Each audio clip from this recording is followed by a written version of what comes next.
together, building up our neighborhoods, creative placemaking project.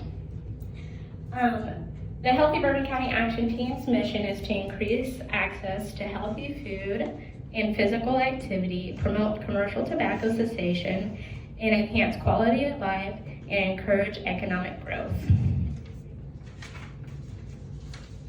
Our funders for this project is through the Patterson Family Foundation, Blue Cross and Blue Shield Pathways.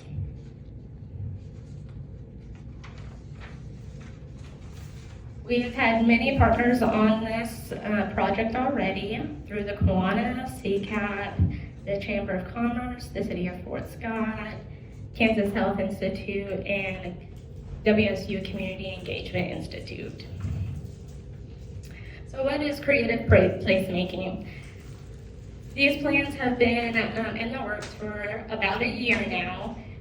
Creative placemaking is reimagining a place in the community to increase vibrancy, build capacity among residents to take ownership of their communities, and improve economic conditions. So it's all about community engagement.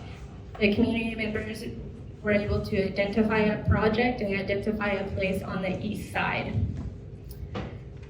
So why is the Healthy Bourbon County Action Team tackling this project? It is connected to the social determinants of health. Health is more than what just happens in the clinics. It's the social determinants of health, building connections between where a person lives and their neighborhoods, and community and social context. Through this project, we are going to increase community pride, build morale, and encourage healthy behaviors.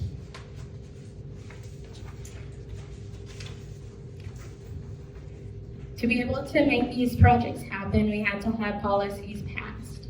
So we had pledges signed with the Fort Scott Area Chamber of Commerce, and a pledge and MOU signed with the Fort Scott City Commission.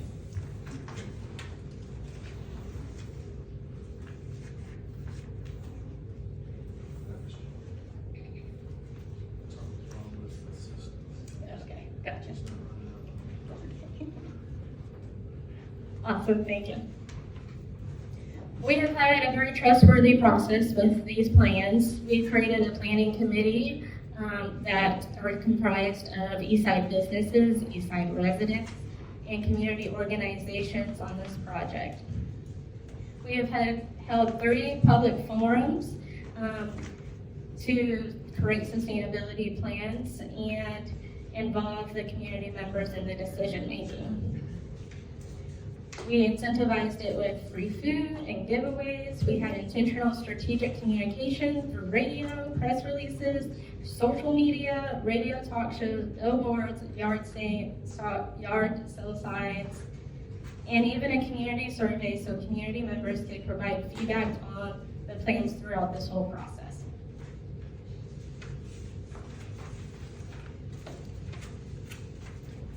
Right now, 3rd Street Park does not have a sign, and so we want to put a big, beautiful sign there, and so we needed to pick a name. So we had a survey go out to have community members identify a name that is tied to the history and culture of the park. And 2/3 of the survey respondents replied that 3rd Street Park was the best fit for that name. So what HBCAT is going to do is put in a tempo trolley, which is kind of like a zip line. We are going to have a all-inclusive swing set, or swing on the zip line. We're going to have what they call a Swizzler. It's kind of like a merry-go-round, and 2 coils that highlights the different sporting activities that goes on at the park. And we will also have stairs from the bottom of the hill to the top of the hill, out of the way of sledding, to have easier access to getting on top of that hill. It's our favorite sledding hill, thank you. Yes. We have already had some routine maintenance going on at the park. We provided funds for the Kiwanis and CCAP to make improvements to the existing structures, the bathroom, pavilion, basketball goal.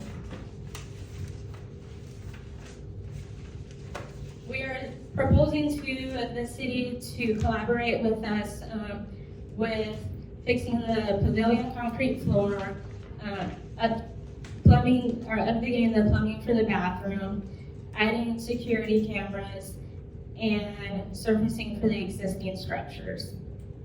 We have presented to the Park Advisory Board, and we came to agreement about $10,000 will cover these items, and they were in agreement with this proposal. I also wanted to thank our planning committee, Clete Hall, Melinda Bailey, Glenda Mopes, Eric Bennett, Sean Goins, Shelley Goins, Josh Jones, Lindsay Madison, and Jody Kainer.